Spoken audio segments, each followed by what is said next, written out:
తిరుమల లడ్డు కల్తీ వ్యవహారంలో వైఎస్ఆర్సీపీ నేతలు బుకాయిస్తే వాస్తవాలు మారుతాయా అని ఏపీ సీఎం చంద్రబాబు ప్రశ్నించారు. దౌర్జన్యం, రౌడీజం చేస్తే సహించబోనని చెప్పారు. దేవుడితో పెట్టుకుంటే పరిణామాలు తీవ్రంగా ఉంటాయని హెచ్చరించారు.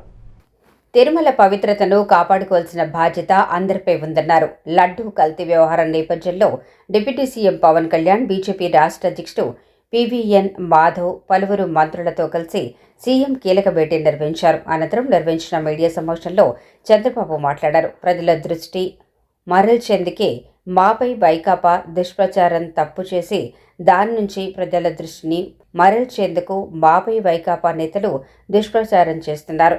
బూతులు తిట్టినా మేం భరించాలా? దోషులను అన్ని విధాలుగా శిక్షిస్తాం.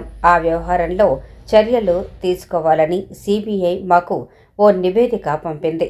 ఏకసభ్య కమిషన్ వేసి అన్ని పరిశీలిస్తాం. అవసరమైతే కోర్టులో కూడా అదనపు సమాచారం చేరుస్తాం. ఇది ప్రజల మనోభావాలకు సంబంధించిన అంశమని వ్యాఖ్యానించారు. నెయ్యి కల్తీపై 2022లో నివేదిక వస్తే అప్పటి పాలకులు ఎందుకు తొక్కిపెట్టారు?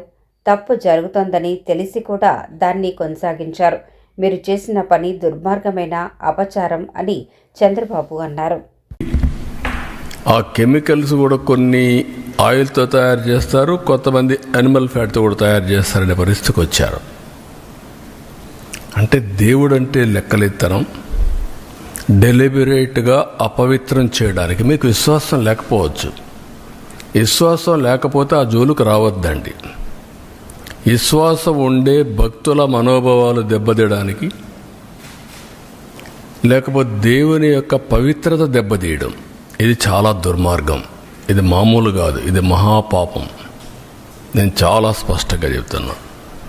ఇంతవరకు చరిత్రలో వెంకటేశ్వర స్వామి జోలికి ఎవ్వరూ రాలేదు. మీరు ఇంకా చరిత్ర డీప్గా వెళ్తే బ్రిటిష్ వాళ్ళు కూడా వెంకటేశ్వర స్వామి జోలుకు రాకుండా మిగిలిన దేవాలయాలు చేసినా ఇక్కడికి వచ్చినప్పుడు మాత్రం వాళ్ళు ఇంకా ఇంప్రూవ్ చేశారు. రికార్డ్స్ కానీ, పద్ధతులు కానీ, సాంప్రదాయాలను కానీ ఇంప్రూవ్ చేశారు. That is the power of God. అలాంటి దేవుడి దగ్గర మీరు చేసిన అపచారం చూస్తే దుర్మార్గమైన అపచారం.